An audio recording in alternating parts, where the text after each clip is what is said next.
大家好，欢迎收看《震惊最前线》，无马看中国，我是主持人张宏林。再次感谢大家收看我们的节目哦。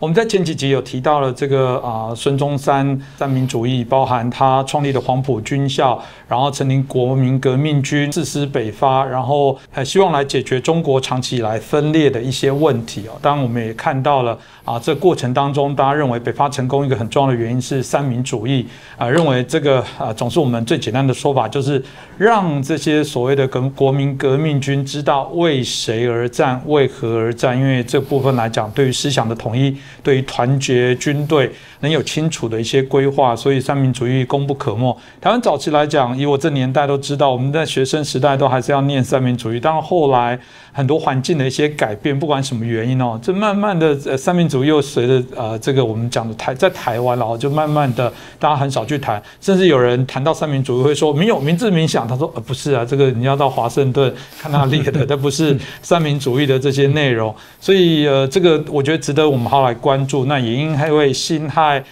革命110年的这个纪念哦，引起我们大家也包含节目当中做了许多讨论。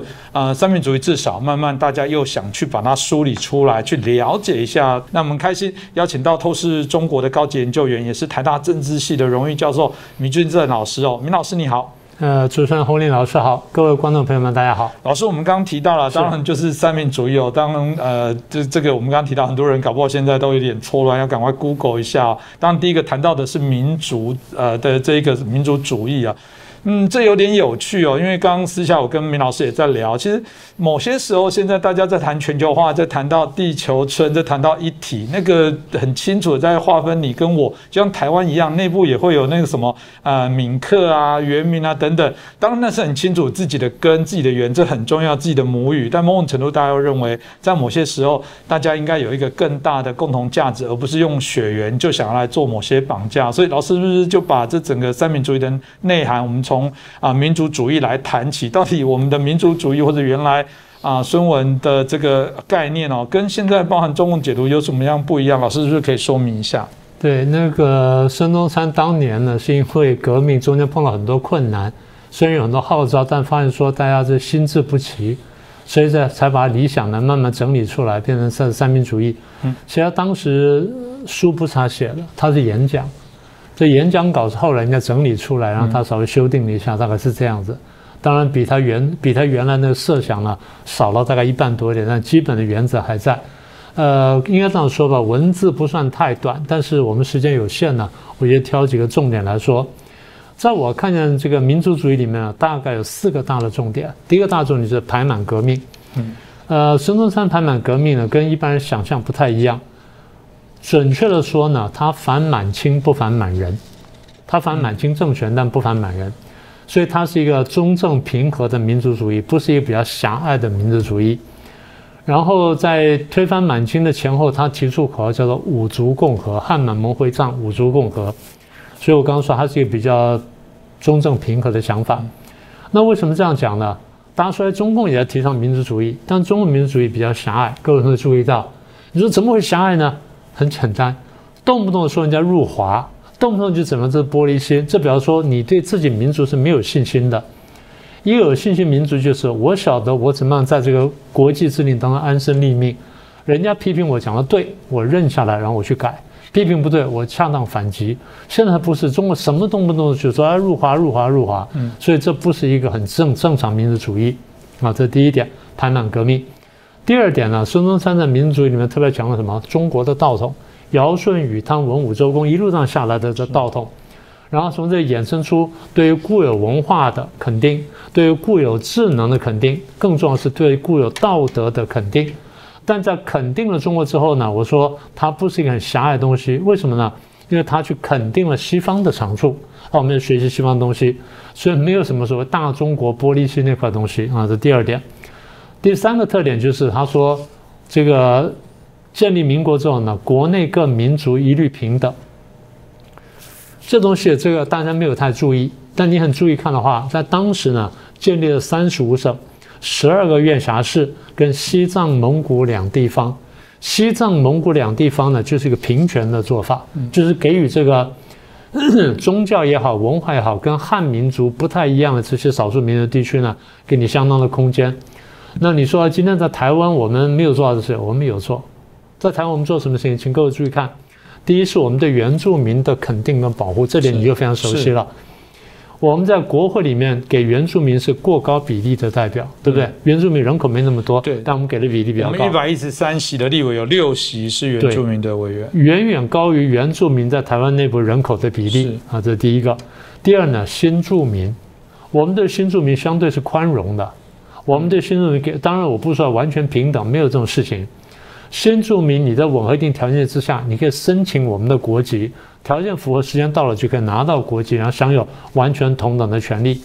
当然，就大家在日常生活上可能还会说对新住民的歧视，但整体来说法律上是公平的，这点我们都可以肯定。所以这是民族主义在台湾的表现。那么大家说，哎，中国大陆在大陆也搞民族主义，中国也搞民族主义，不是？他对少数民族压迫非常厉害啊！大家看看蒙古人，大家看西藏，尤其现在新疆维吾尔，现在搞得举世皆知。如果不是对少数民族压迫这么厉害，大家通常不会闹这么大的事情。这东西真的是他闹出来的。所以这是第三个，就对国内少数民族的问题。第四个就反对帝国主义。在孙中山当时呢，帝国主义对中国侵略非常厉害。孙中山建立民国之后呢，帝国主义力量没有消退。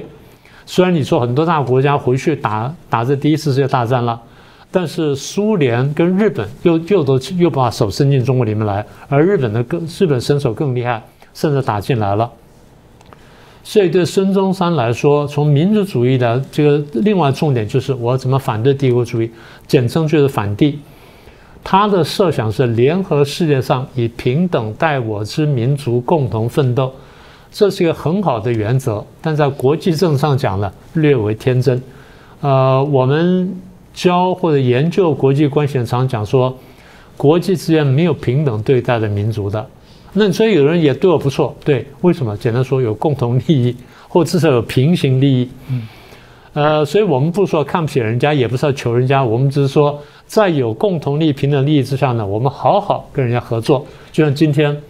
我们反复讲说，台湾的现在情况呢，要对美国跟日本依赖比较多，这叫伐交嘛，就是《孙子兵法》里面的伐交。那有人为了这个削弱台湾，然后这削弱台美的关系，让台湾孤立出来好并吞台湾，就拼命去打击美国。台湾人很多跟着附和，这个就是没有看清楚这个问题。好，那大家说，哎，中共这民族主义很强，中共的民族主义是非常虚伪的，他拿民族主义来统战。你不要忘记，当初中共之所以起家，是苏联帮他忙的呀，恰恰好就是帝国主义帮他忙。然后完了之后呢，是史达林帮他打东北，然后他进兵东北，然后史达林给他军火，给他一些东西，他才能够统一中国，才能打下这个中国大陆来。所以简单说，他从头到尾，我们讲的重就是汉奸组织，讲的轻的就是完全是仰人鼻息，然后做人这个。被人家卵意而出来的一个这个我们叫什么儿子正大啊，很不好听的一句话，但的确如此。你说啊，他今天坚持民族主义了啊，他把中国发展起来了。我上次讲过，我说在今天有头脑的、有清醒认识的日本人，没有人会说日本军阀当年帮日本的国力呢支撑起来了，帮国家发红起来了。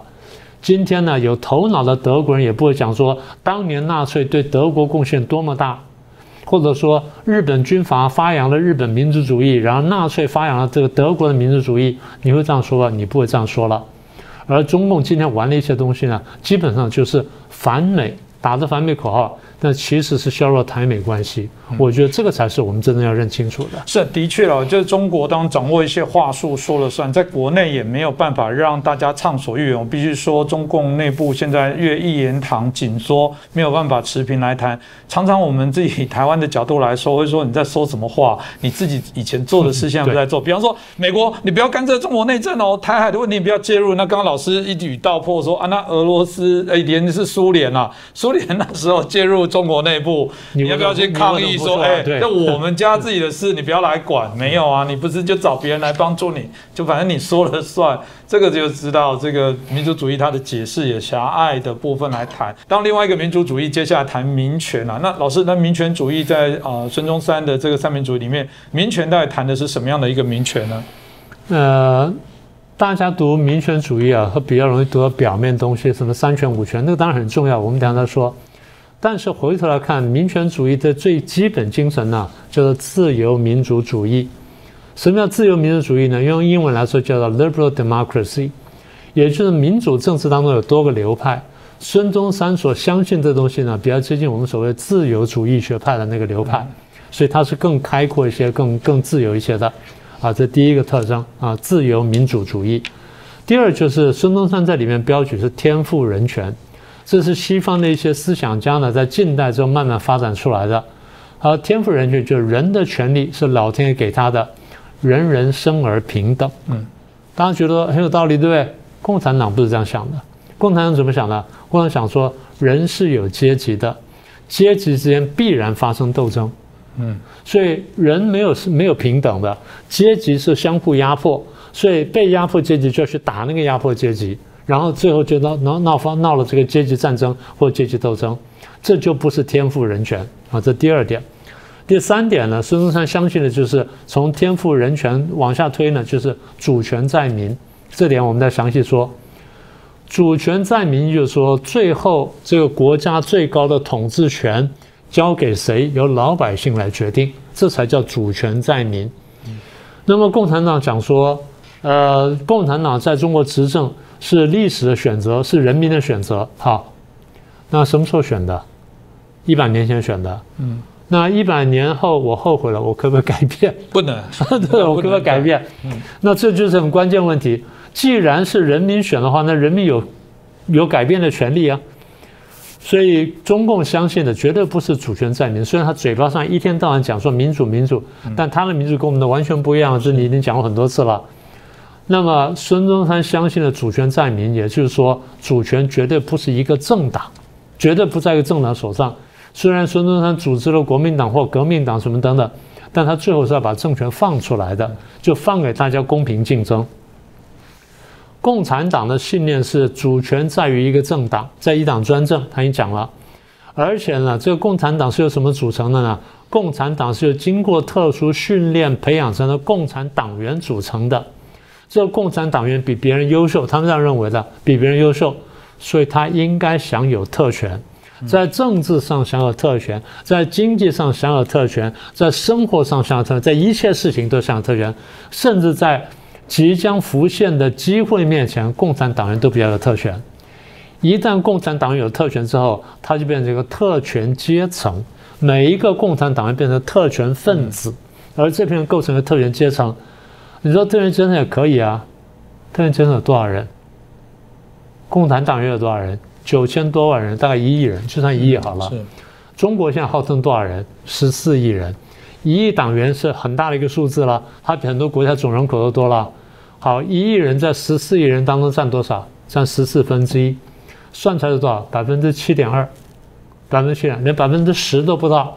这10%都不到的人成为一个特权阶层，去压迫另外13亿人，让你们13亿人呢为我服务，然后被我剥削。这就是我们说的，为什么我们讲说天赋人权、主权在民这么重要？孙中山不但讲，他真正去做，只是当时机会比较少，但是呢，他的确涉及一套东西。第4个特点呢，就是三民主义强调呢权能分立。我们先说权，我们常讲说，这个你也过去讲过，就是绝对的权力导致绝对腐化。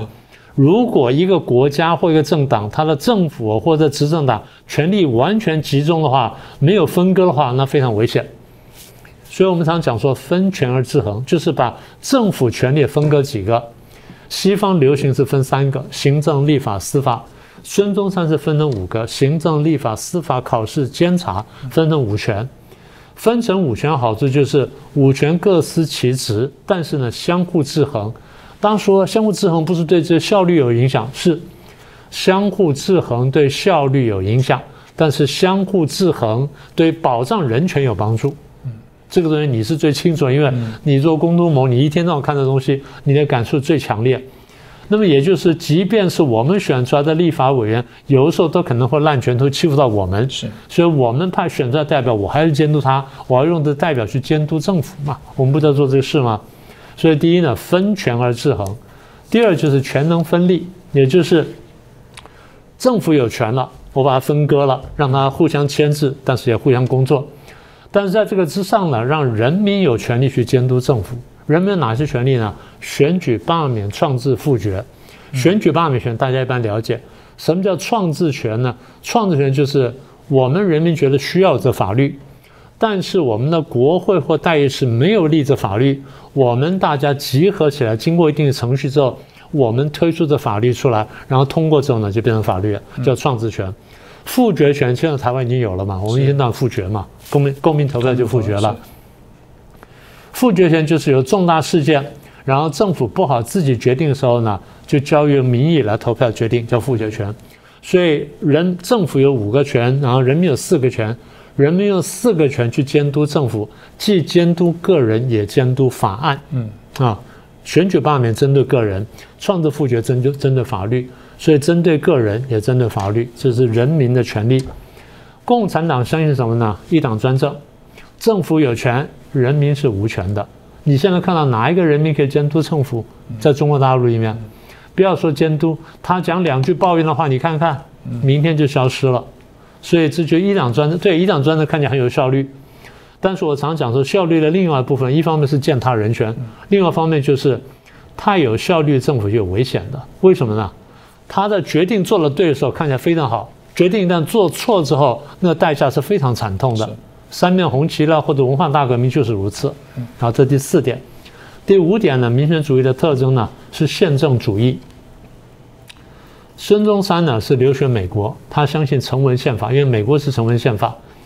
他比较了英美法德这些国家之后，觉得说成文宪法比较好，所以他当时制定一部约法，后来呢慢慢就成为宪法，后来就成立到现在，台湾还在用。那当然经过一些修改，但我们相信的是白纸黑字的成文宪法。共产党有宪法，说共产党有宪法，是他有宪法，他的宪法有些地方写得很漂亮，他不但有宪法，还有法律。但是各位在中共的报刊上面，时不时你会看到一个问题，到底是党比较大还是法比较大？对不对？中国古代也都有这个问题，是法律比较大还是皇帝比较大？坦白说，大家觉得说中国过去2000年王权专制，皇上经常受到法律的制约，对，皇上可以任意跨过法律做一件事情，做完事情之后他会被弹劾。谈完之后可能不会怎么样，但历史上会记得他，然后群臣会不断讨伐他，会去讲他。一般皇帝通常就退回来了。你再往下走的话，这皇帝要被推翻。所以不要以为当年王权是不受限制，王权受限制的。但今天的共产党告诉你说，党比法大，而且几次的报上这样讲，就告诉你说，党是有特权的。这就是我刚刚讲的，党员个别来说是特权分子。而这个党员整个集合起来之后，是一个特权阶层，这个政党变成一个特权政党，凌驾法律之上，所以所有的宪政什么全部都是这个，应该这样讲说啊，一纸虚文吧。好，第6点呢，民权主义的特点就是这个民权的问题。中央呢基本上是间接民权，地方上是低层级的是直接民权，高一点呢是这个间接民权。那孙中山大概没有发挥好的一个部分，就是中央跟地方怎么分权。那这点我觉得当时呢，第一他们没有真的那个实践的经验，第二就是时间不够呢，他还想不到那一块，这点有待我们去补充。孙中山自己讲了，他只讲了一些原则，有些东西呢他没有谈到，希望后面人呢触类旁通，匡补缺遗了。这个大概老师刚刚讲得很清楚。其实我自己觉得啦，当谈到这个民主民权，当待会谈民生哦，老实说，我觉得中国最心虚的应该就谈民权这一块，就是避重就轻这样子来带过。当然，我们谈到这一块，我觉得中共大概就不好多谈，所以他们会用力的谈的就是民生。这个例提到来，他们甚至说，其实民生主义就是共产主义，真的吗？民生主义就是共产主义吗？对啊，孙中山是有这句话，他讲过民生主义就是社会主义，或者民生主义就是共产主义。所以共产主义就拿共产党的就经常拿这句话来讲啊，孙中山讲这话，所以你们不要反对我们。应该这样说，孙中山当时讲这话是要统战共产党了，就是这样子。那今天被共产党拿来用，这东西当然你说无可厚非，但我们仔细看一下孙中山所说的民生主义跟共产主义到底有多么不一样。第一点呢，民生主义是什么呢？简单说，因为当时中国比较落后，被这列强侵略欺侮。孙中山看得很准确，中国之所以被列强侵略欺侮，简单说就是中国不够现代化，不够工业化。所以民生主义对孙中山来说，就是一个中国现代化跟工业化的一个蓝图，一个设计图，这第一个出发点。第二点就是孙中山看了西方社会，看了这100-200年的发展，他看见工业社会固然很发达，经济实力固然很强盛，国力固然强大，但是呢，工业化造成了很多的社会问题。最简单的这个一个问题，或最突出的问题就是贫富差距。大陆叫两极分化。孙中山在民生主义里面不但讲说怎么样中国怎么求富有，而且怎么求平均，也就是对于这贫富差距问题，他提出解决方案。这是民生主义的第二特征。这2点共产主义都做不到的。第3点呢，那就差得更远了。孙中山的民生主义的出发点，第一个是私有财产制，第二是市场经济，这点大家常常忽略的。我再说一次，私有财产制，第二是市场经济。大家说现在大陆老百姓也可以买房子了，对不起，你买房子你买的是使用权，你没有买到土地权，这第一个。第二，你的私有财产，哪怕你搞得再大，哪一天我要搞你的时候，最后这还是我的。大家说怎么可能？大家看看马云吧，看看马化腾吧，看看这些人，这么有钱的人，说不要你就不要你，说要剥夺财产就剥夺财产。现在呢，马云也好，马化腾也好，都答应说给1000亿。你在台湾可以随便叫哪一个大商家说你给1000亿来给国家花花吗？没有这种做法。对，你可以共同富裕，对，但是我们要定法律，而且法律不可以事后定，法律要事前定好，不可以事后有钱之后我再来定法律来追你，没有那种事情。所以第一，对私有财产的尊重跟保护，不只是尊重，法律上是明确保护的。再来市场经济，市场经济就是东西、货物、商品进到市场之后，随着供需决定价格，政府可以用政策工具来调控，但是呢，不能行政干预，这个是市场经济。共产党相信什么呢？公有财产，相信计划经济，对不对？这表面上说的。最后什么呢？就是最后就我们说的特权阶层垄断一切嘛。所以你说公有财产最后变成特权阶层的财产，你说计划经济最后就是帮特权阶层去计划经济。这第3点。第4点呢，发达国家资本节制私人资本，这孙中山的理想，因为他看见西方大资本家的祸害。那当时没有太多机会发挥，所以孙中山只是提出的原则。然后后面几点他提出了土地问题啦、粮食问题啦、交通跟运输的问题等等，这提的呢都很贴切。另外一点，他在实业计划用英文写那本书里面呢，他提出了怎么样去建设工业。我觉得孙中山思想里面一个非常先进的想法就是他提防外资对中国的掌控，这点非常精彩。这就是我们的读书读到的依赖理论。后来我才想通，他当时想到说中国要发展了，资金不够，所以必须向外国借资金。但向外国借资金的同时呢，不能被外国侵略我们或侵蚀我们的主权，所以主权要抓到我们手上。这是大概是100多年前呢，对于外资运用一个非常高明的见解。是这个，大家也可以让大家可以了解啊，就是这个我们在谈到三民主义的这些民族主义、民权主义跟民生主义哦。当然，一方面是真实的，当我们谈到的一个翻译，这应该是真实的精髓的内容，跟现在我们表象上可能大家只能读到中共提供的外部的这种表象的部分哦，可以让大家做一个参考。当然，老师要不要就总结来跟我们分享一下？今天我看三民主义，当然有点感慨了哈，因为它有的地方并没有被完全实现，然后有的地方呢，也被人家篡改了或扭曲了。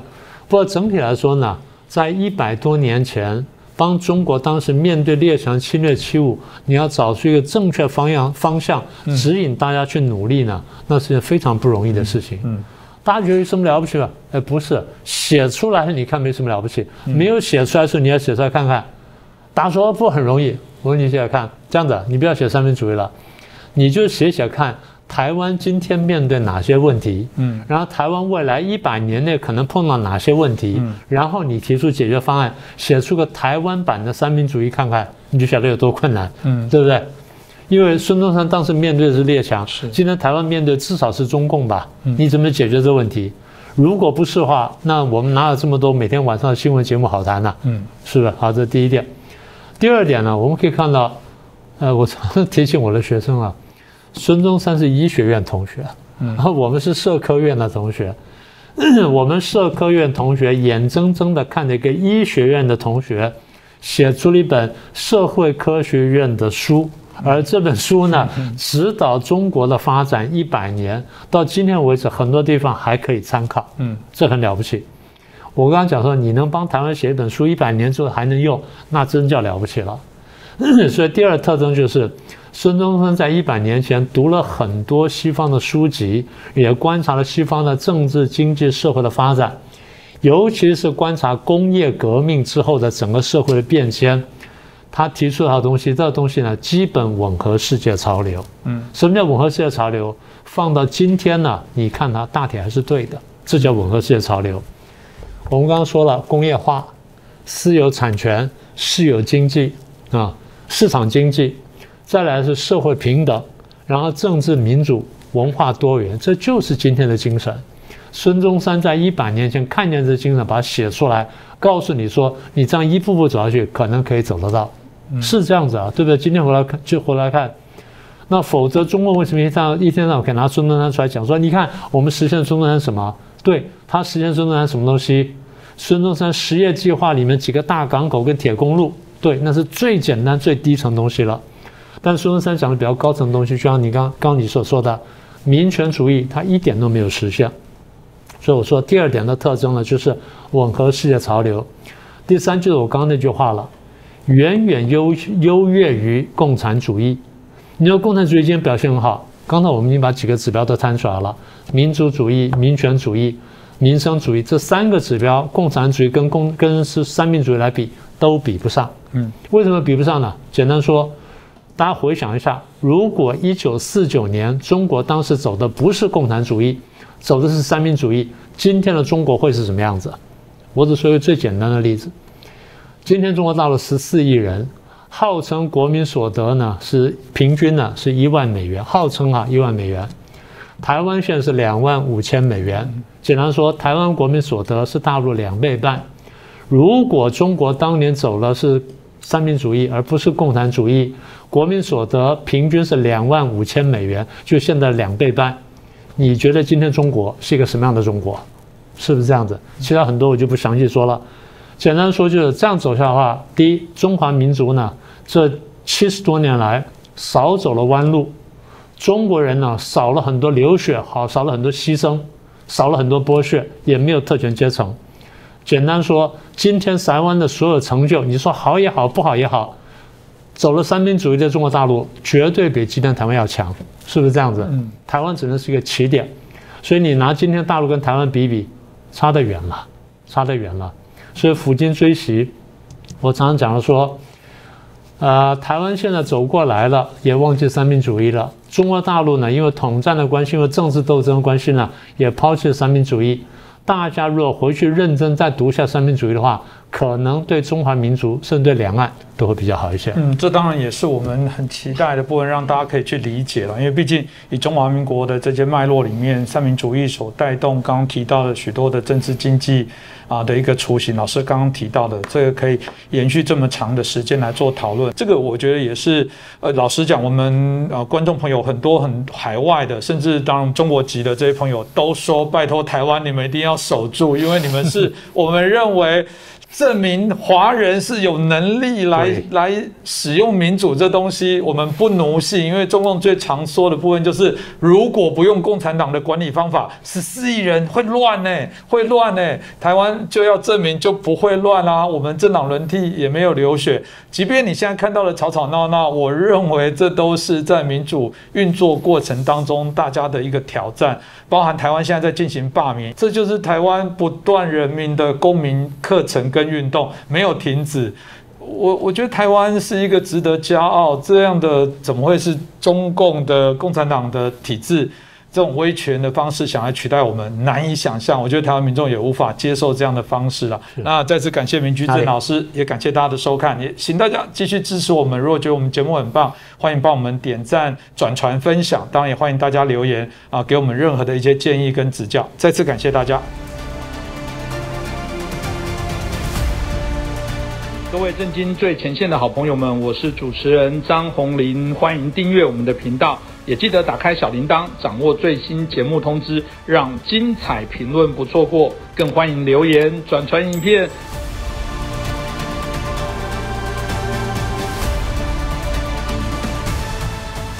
大家好，欢迎收看《震惊最前线》，无马看中国，我是主持人张宏林。再次感谢大家收看我们的节目哦。那虽然台湾的疫情趋缓，可是，在台海的紧张还是似乎没有减少。我们看到不管是中华民国我们的这个国军国防部做的相关的报道，当然都提到了中共对于台湾的相对的一些野心不断在扩大，他们也不断的增加他们的一些国防预算军备等等。当然，包含美国新任的这个海军部的部长这个也提到了这个台海的危机，谈到中国在海军不断的这个扩军而产生对于区域安全稳定的一些影响。但事实上到底是不是如此？因为过往又提到这个解放军也有许多他们的问题，包含习近平的领导，包含解放军内部的这些矛盾、压力、山头等等的问题我想今天可以好好一一来了解，让我们解析一下。那我们很开心邀请到前中共海军司令部的中校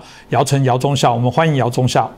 主持人好，台湾朋友大家好。是，我想这个我们延续刚刚一开始所提到的美国新任的海军司令部这个司令大概也提到了这个，他也警告说目前台海的确非常的让人担忧，特别从他海军的一个角度来说中共过往一直说我们这个海军舰艇像下水饺一样，这样一艘一艘不断的进入所以的确从现在数字上来看中共海军的这个数目的确超过了美国，所以他们非常的紧张。当然，至于有没有实战经验，至于有没有实质上的一些运作的影响，这当然从不同的角度，大概值得我们好好来做一些关注这个部分从您自己本身过去就在中共海军的部分单位服役您怎么看待这个所谓的现在相对应对于中共军事海军大力的提升的这样报道的看法？美国的这个海军部长说这个话，他是有道理的。他是从发展的眼光看中共，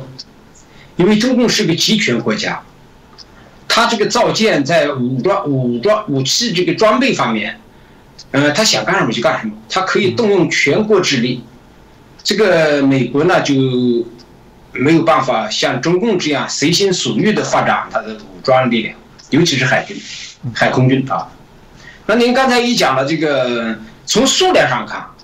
光从舰艇的数量上看，这个中共比美国多了大概60艘，中共大概是360艘，美国大概300艘左右。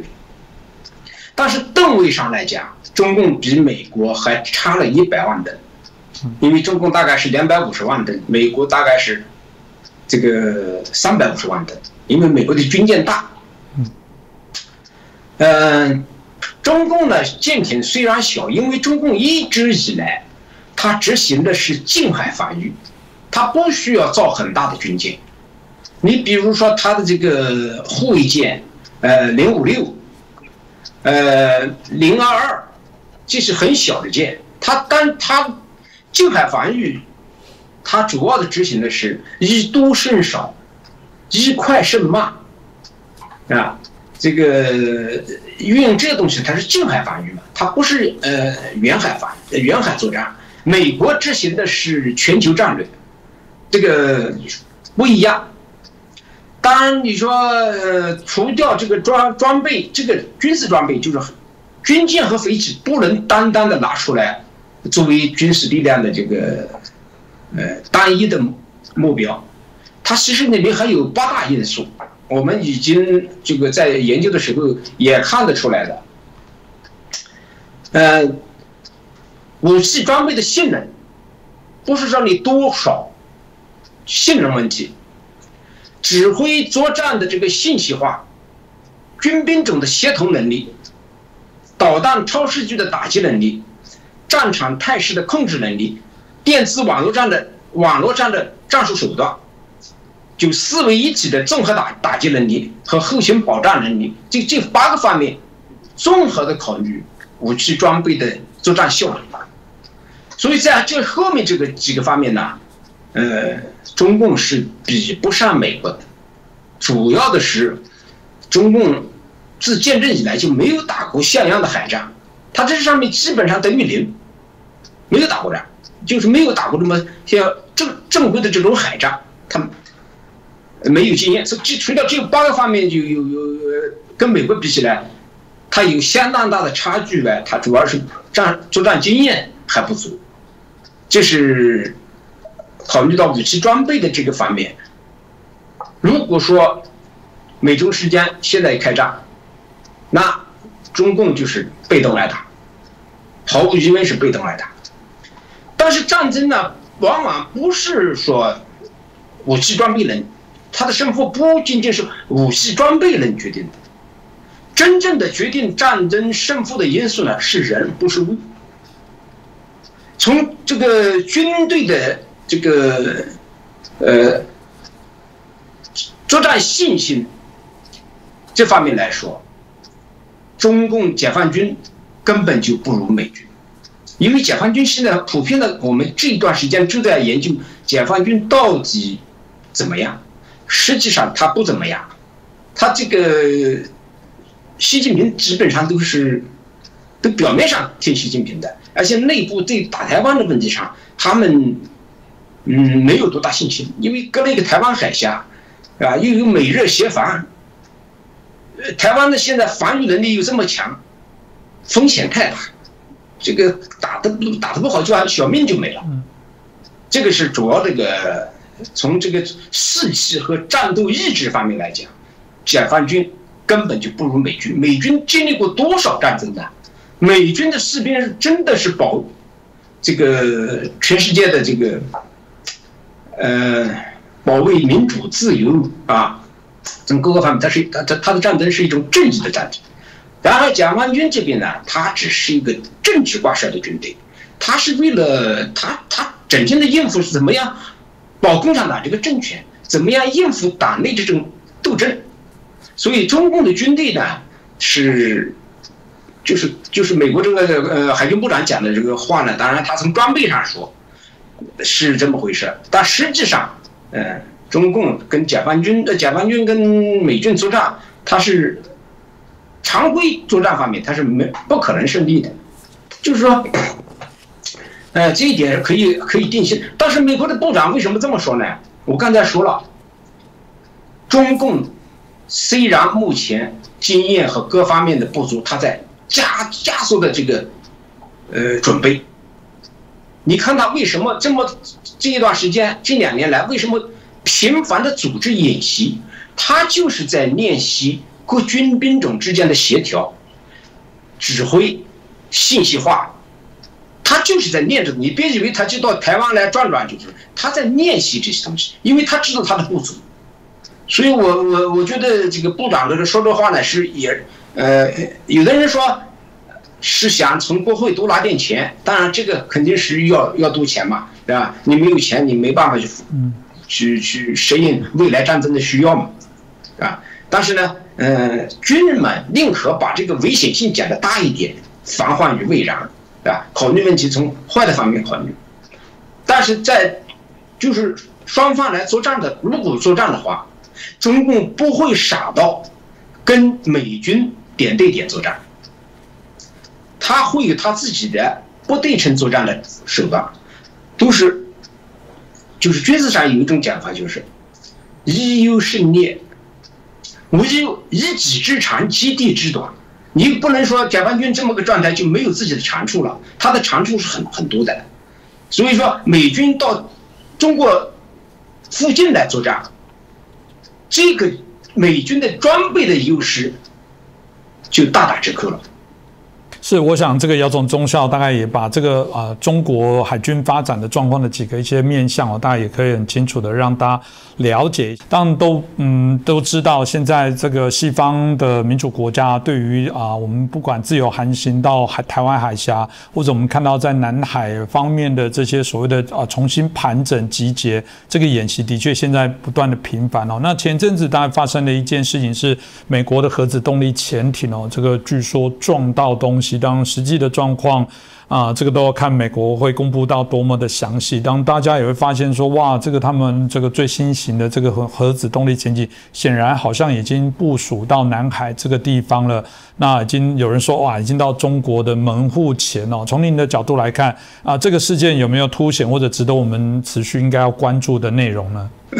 这段时间呢，就关于海南级这个核潜艇在南海事故，各种传言很多。当然呢，我们通过分析是这么认为的：这个事故中共逼着美国说出在什么地方发生的事故，美国就不说，美国就说在印太公海那边航行，这个印太这个范围就太大了啊。当然，网上说了很多的东西呢，就是说，说是在西沙，这个我可以把它否认掉，因为这个海南级的这个潜艇呢，它是前苏联时期美国造它是为了对付前苏联的战略导弹核潜艇的。前苏联倒台以后，它就停止了，因为这个造价太高，只造了3条。那我们现在怎么去看待？就是通过美国公布的信息，我们逐渐的现在已经大概有个轮廓了。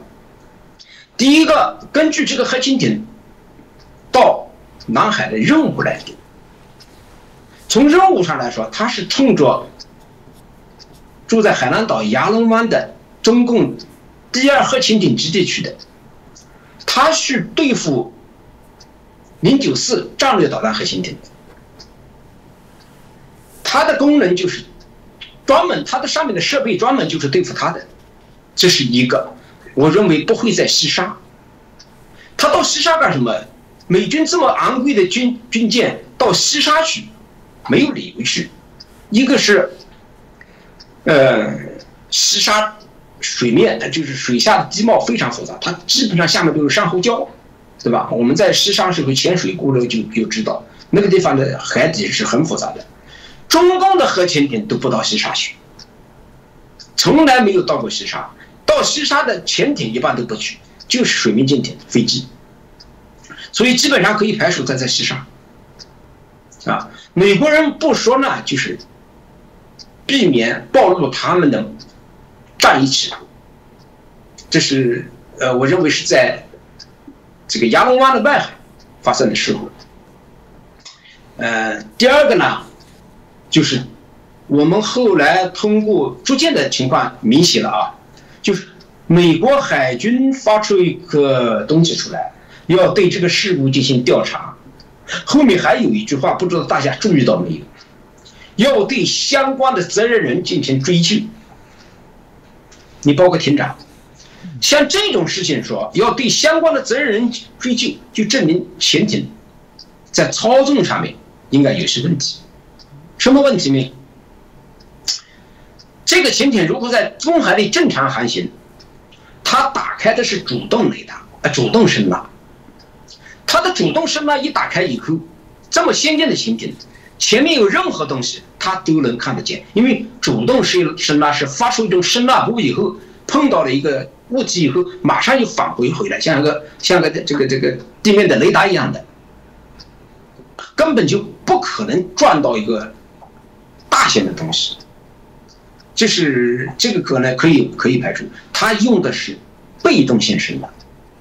主动声呐一打开以后，因为它在工作状态，它在抵近亚龙湾的外海的时候，它如果打开主动雷达，雷达上面发出一种声波，毫无疑问，亚龙湾的外海，中共在海底部署了很多很多的海底的声呐核磁弹仪，就会暴露目标。所以第二个就是可以肯定，因为从美国海军发出这个通知就可以看得出来，这个被动性声呐正在使用被动性声呐。被动性声呐什么呢？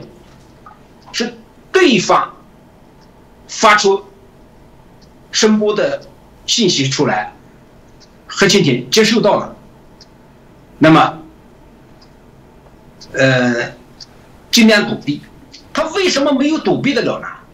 因为亚龙湾外海的海洋的深度大概平均在150米左右，这么深，这么给个深度，这个潜艇在这个地方速度应该很慢，我们估计在5到10节都不会超过10节，这个慢速，而且潜艇这么大，它规避也很难规避，就是对方发出声呐来到以后接受以后，也来不及规避。这个9000多吨的这个潜艇呢，不好规避。更重要的原因就是这个潜艇出的事故其实是很严重的。一个是它不得不浮出水面来，以这个水面状态返回关岛，这是潜艇的大忌啊！潜艇一般情况下不是到万不得已的情况下不会浮出水面，顶多是进到了一种潜望镜状态。撞得这么严重，因为9000多吨的东西，居然里面有11个人受伤了。那个我们分析速度又这么慢，那撞到的东西应该是一个动态的东西。当然，这个动态的东西我们就不好说了啊，无非2种东西，一个是海底探测器，这个东西各个国家海洋都有。他为了收集海底的地貌啊，是监测一些东西啊，有的。另外一个，中共对亚龙湾的核潜艇基地的保护非常严密，甚至应该说他在那里面部署了一些无人潜艇、无人遥控潜艇。我以前在一些地方讲过，这个潜艇是10月2号出事故的，是美国公布的。那么你们也知道，10月1号、2号连续中共出了38架、39架飞机到了西南角，到了巴士海峡里。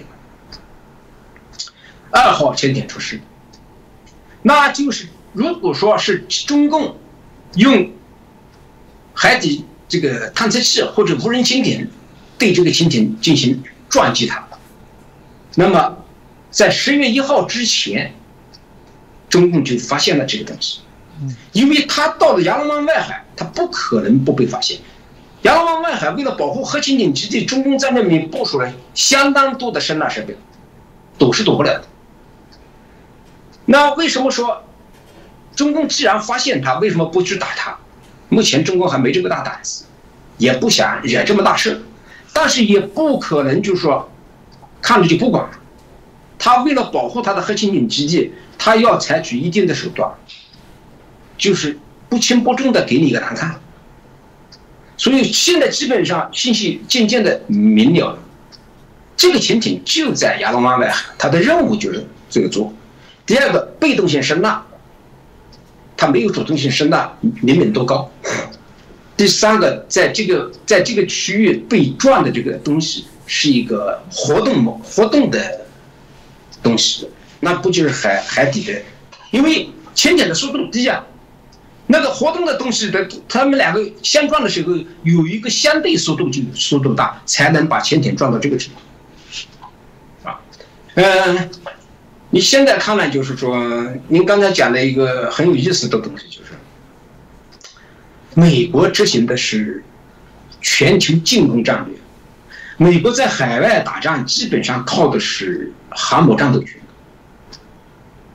但是面对中共这个有大数量的导弹、近海的就是防卫能力，美国的航母战斗群不会抵近1000公里以内来执行作战任务，那么他肯定就是说派潜艇过来。美国有70多条核动力潜艇，就是攻击型核潜艇，大概将近60条，战斗力非常强。大家也知道，核潜艇这个自己隐蔽性高，所带的这个战斧式导弹，还有垂发系统，还有鱼雷，它的战斗力非常强。所以美国基本上就是定下来了，在南中国海、在台海这一块跟中共作战，最有效的东西、最安全的东西就是潜艇。那现在看，不仅仅是这个海南舰了，他会派出很多潜艇过来，不见得就是一条海南舰，就是海南这个潜艇它出事了，大家才知道，其实里面有很多的潜艇的。后面大家都慢慢的就会发现，因为什么？还有一个就是说，美国为什么不说他的潜艇在哪地方出事？他会容易暴露他的战役企图。美国人也不会说假话，对吧？他要向国会、向老百姓、向这个有个交代，他情愿不说。他说的是印太地区，那就太大了。印太地区甚至包括印度洋，这个毫无疑问就是为了掩蔽他后续的一些行动。其实中共心里清楚，这个核心点就是中共赚的，因为我们也知道，近30多年来、40年来，美国的侦察机、海洋监测船，包括美国也在南海地区放了很多的海底探测器，它应该对南海这一块的海底地貌清清楚楚，不可能撞到什么山啊什么的。它核潜艇撞山是很要命的事情的。核潜艇的事故不仅仅是一条船的事故啊，它最后导致的东西，它会影响很多东西。你比如说核污染，这个是要给中共抓住这个把柄以后就很被动，在政治上、外交上就很被动。所以说，基本上可以肯定，我跟我的朋友们在一块也是基本上确定这个潜艇在南海现在是这么个状态。是，谢谢我们姚晨中校，大家也清楚的做了分析哦。当然，在谈到中共解放军的这些战力的部分哦，前一阵子南韩的《朝鲜日报》有一个报道，当然他提到说，这个中共这个45年来也没有实战的经验哦，真的要中观现在的将领里面，好像只有1位有实战的经验哦。当然，这个是一个参考的一个面向了，但他甚至会提到之前，我觉得姚中校也提到了，毕竟哦，这个军方看起来也很像早期这个民国初期这个军阀各自这个占地为王，然后各有山头，有派系，所以前阵子你也提到，习近平也在清除一些江派的一些过去的这些将领哦等等，当然这都引发许多的一些讨论，所以大家说这个山头主义各自为战，这个真的开战起来，真的要去调度指挥容易吗？彼此的协调作战可以吗？另外一个部分当然也包含大家会真的服气习近平的指挥吗？等等哦，这部分就姚中校你怎么分析怎么看呢？我刚才讲过，解放军没有打过像样的海战，没有打过啊。他这个海上作战经验几乎是等于0。那从习近平你刚才讲的这个解放军这个山头林立的问题，从军队的角度、作战的角度来说，山头林立是有利于打仗的。因为中国有句古话怎么说？上阵亲兄弟，打仗父子兵。习近平为了把这个山头给弄掉，他军改做一大个各种各样的手段，其中最主要的一个手段就是把18个集团军全部打散，成立13个集团军，是挺好，不能没有山头了，就可以说山头这个问题从根本上得到解决，但是不利于战争。你比如说这一个军的军长，他的部队的团长、师长都是他提拔的，团长、师长们都服他，这才是当然。这个不能说山头，因为山头这个东西呢，我说对打仗是有利的，但是对政治稳定、对习近平是有害的，所以他把山头给弄没了。这个我们在军队是谁提拔我的，我肯定是感激他、效忠他，我得听他的话。现在不知道谁听谁的，大山头没有了，全是小山头。小山头是什么呢？什么老乡啊，什么这个同学啊，这些小山头还是存在。军队不可能不存在山头。所以说，解放军的这个，它是一个政治军阀，它不是一个为了抵御外来侵略的这么一个东西。关于这个习近平对军队的掌握，我其实已经多次讲过这方面的问题。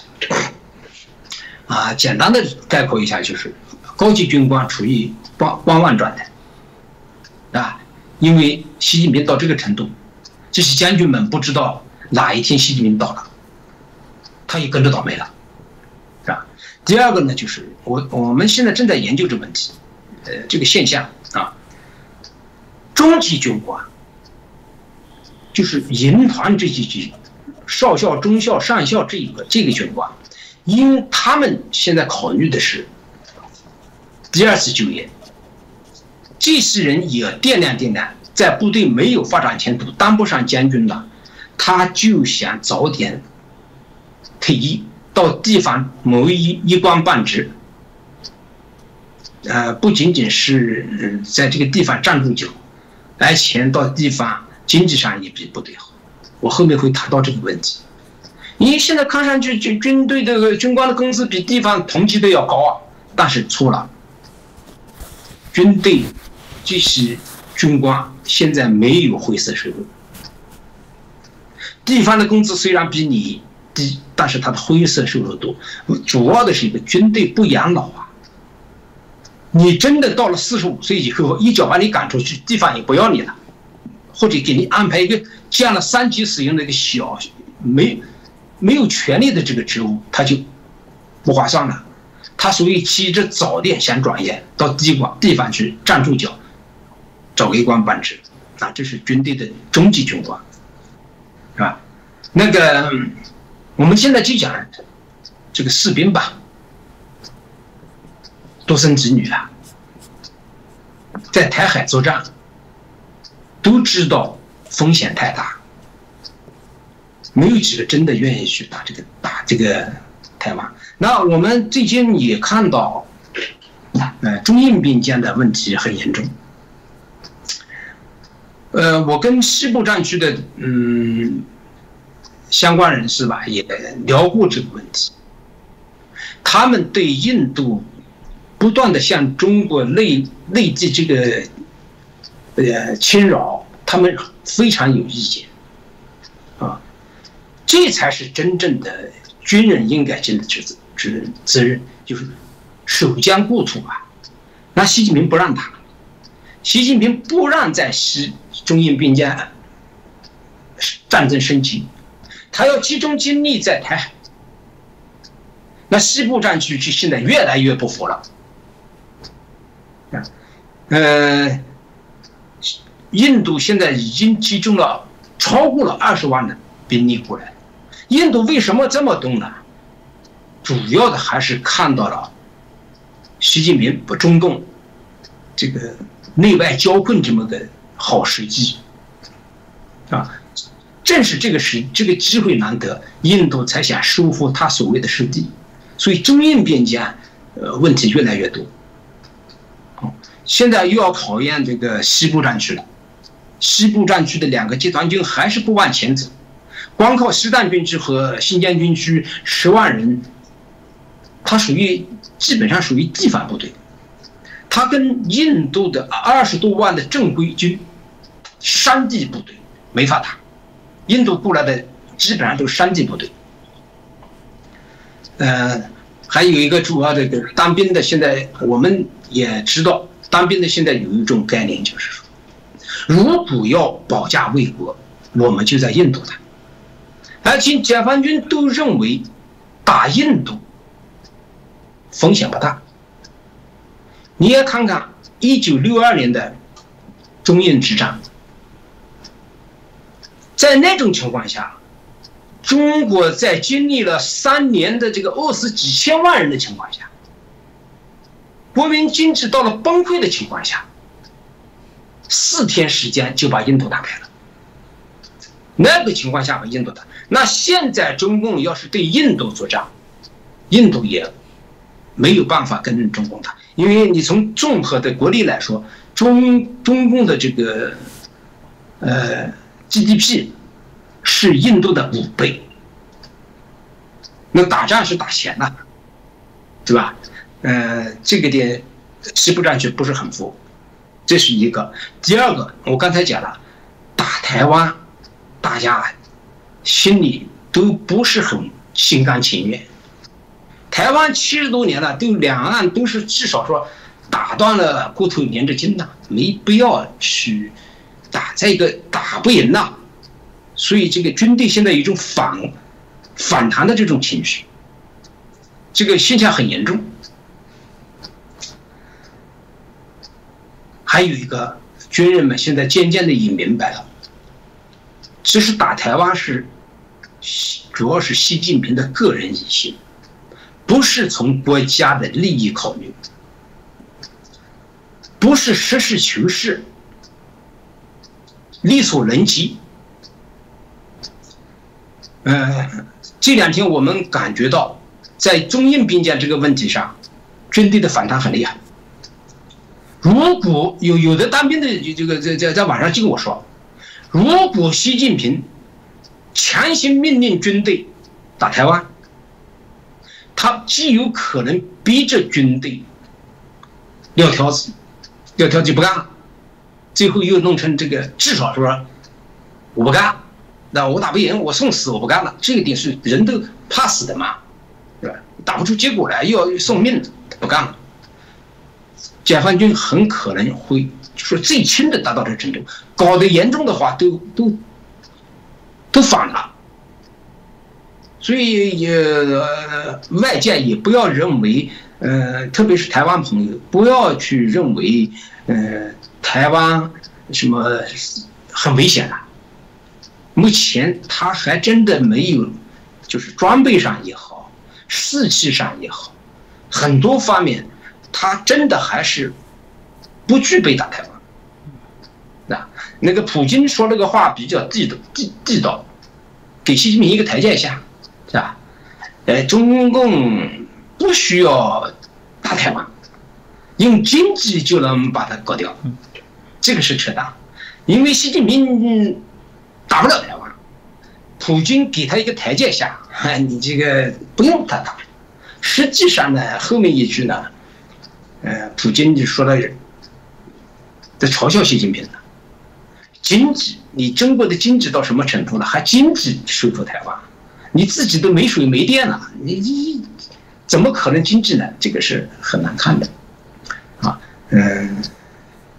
目前中共现在内部的形势，就是习近平所面临的党内这个地位的。能不能保得住？能不能在20大连任？斗争很激烈，因为再过2天吧，这个不是再过1个月吧，就中共的19届6中全会就要开了。这个全会基本上可以确定习近平下面的这个走势。这个我们大家还在看这个问题。是，谢谢我们姚忠孝，大概也可以很清楚把最近的这个发展脉络做一下评析哦。那我们网友其实有留言啊，有些人还是很好奇哦，虽然有时候网络会找得到，但毕竟不比这个姚忠孝您过往也在这个海军司令部里面工作，大家就问说解放军的薪水到底多少？因为习近平在之前曾经有一次演讲说，提醒说希望大家领该领的薪水就好，不要有那个灰色地带。到底解放军要有多少的薪资足够对他的保障？姚忠孝刚刚也提到过，事实上对于中低阶来讲是没有保障，45岁就叫你离退，可能之后国家也不负责，不一定要去养你，加上中国经济现在又面临到自己的寒冬，未来是不是有足够的经费来支持这个所谓解放军？会不会有发不出薪水的那一天哦？到底多少钱值得他们为这个中国、为中国共产党而一战哦？这部分姚忠孝您怎么看呢？解放军的军官的工资啊，在中国大陆应该是算高的，我基本上了解一下，我们以陆军基本型的工资来说，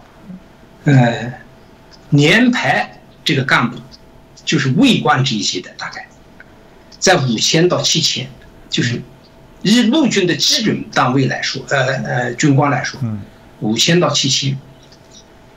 营团这一些的大概7000到1万人民币啊，那么师职的呢，大概在1万到1万3，将军在1万3到2万5之间，上将有2万5。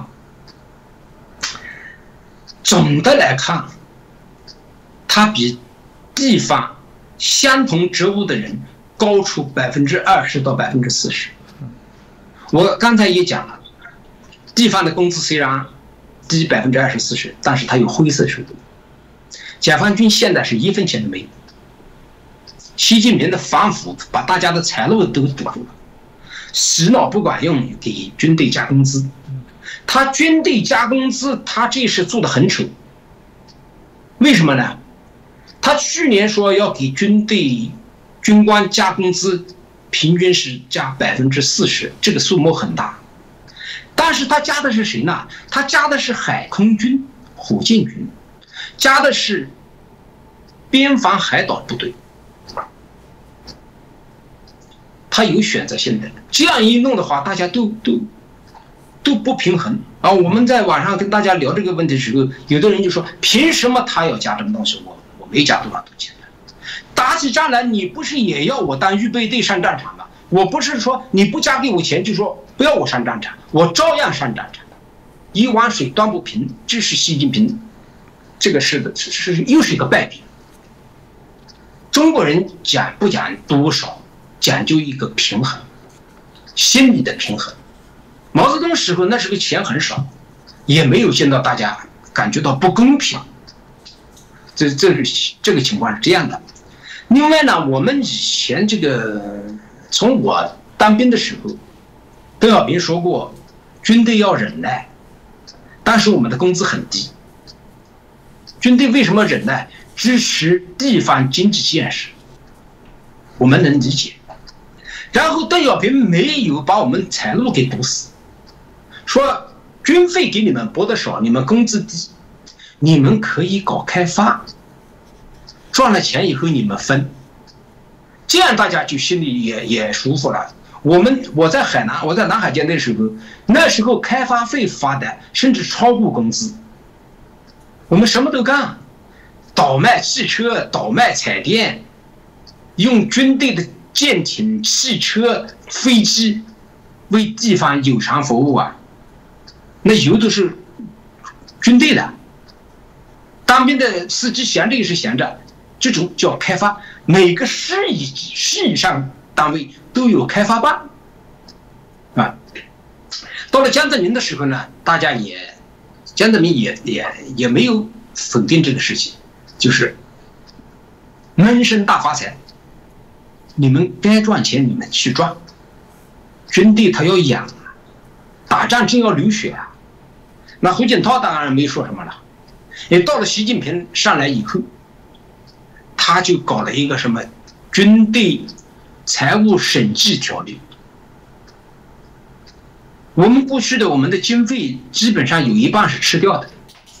我们下部队，部队请我们，部队到北京来，到我们这儿来，我们要请他们，我们不能自己掏腰包啊，就是基本上属于公事啊。但现在这一切都没有了。你刚才说，军人是不是就为了这一点钱满足卖命？错的，没有。你现在比如说这个排年这几干部，就是卫官，他的工资一个月也就1000美元左右吧，没有任何灰色收入。这个营团的在7000到1万这一块呢，它比地方是高，但是我刚才讲了，他们有第二次就业问题，他们还要在社会上立住脚，他们还要弄些外快，这些工资，中国的物价现在多高啊，房价多高啊，夫妻两个分居两地，钱都跑到路上去了，老婆照顾不了，孩子也照顾不了，甚至打起仗来都要卖命，真的不愿干。其实人，习近平啊，对军队洗脑不管用，才加工资。你加这一点工资，解决不了问题。人家真是要卖命的，啊，其实大家也看得出来了，就是说，你给的钱再多，能比命重要吗？在钱和生命之间，毫无疑问，大家选择的是生命，不是你钱能买得动的。另外，你想看看，习近平为什么给海空军、火箭军和边防部队加40%？为什么不给其他人也加？他确实没钱加，他要全军都这么加，他也加不起。他现在你看看，他没有钱，他把那些大富豪的钱都割韭菜了。这也不是长久之计啊！中国的经济越来越不行了，所以普京还嘲笑习近平说，经济就是可以把台湾给搞了，怎么可能呢？你台湾人不也是这样的？台湾人也不会为了你的一点钱，我去不要民主，不要自由，我上个网还要翻墙，我讲一句话，最后还要坐牢，在自由和民主这一块，你给再多的钱，台湾人也不会干的。所以我们看得清清楚楚，万般就是说，若为自由故，什么金钱和其他都可以抛，这是人类的共识。人类社会发展到这个程度，天天拿钱去算，而且你也拿不出钱。所以现在中共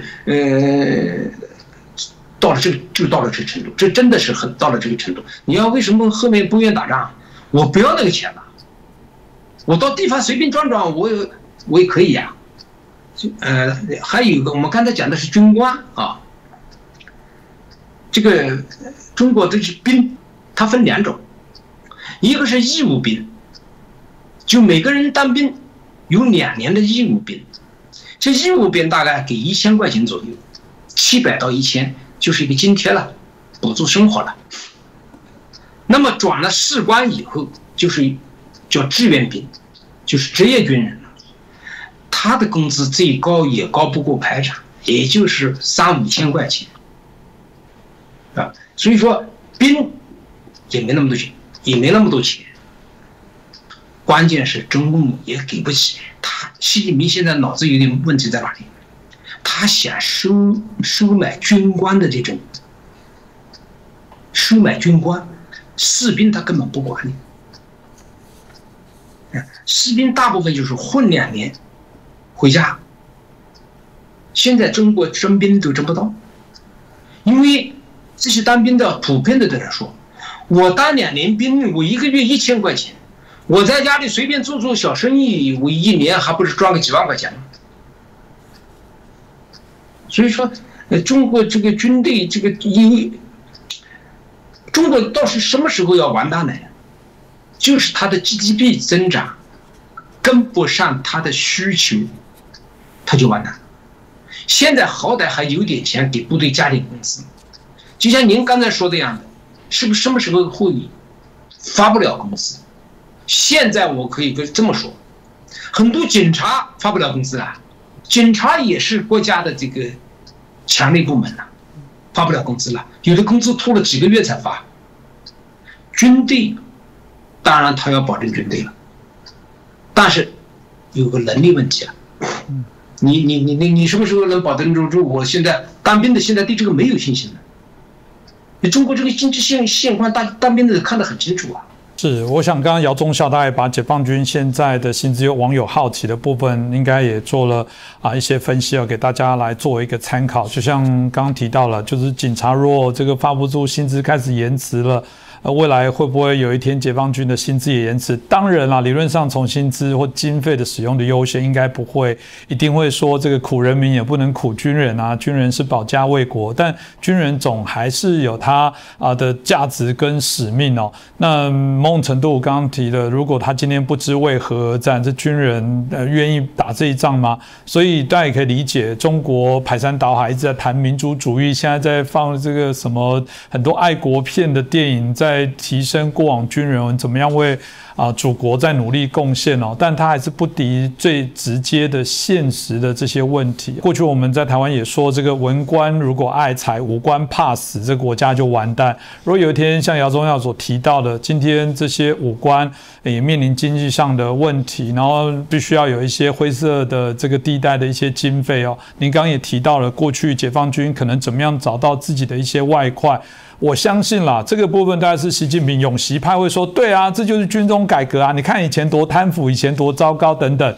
但从实质的这个政治上或军事运作的考量，当你做了一些不适当的这些政策，没有做好一些更好的配套，而且只是表象，而且你的这个所谓的除贪腐是选择性的，在除掉你的政敌，我想这个产生的这些后坐力可能会超乎想象。所以今天很谢谢我们姚晨忠校带来这个精彩的一些分析我们希望未来还有机会继续再邀请您来帮我们做一些说明。再次感谢姚忠校。不客气，谢谢你们。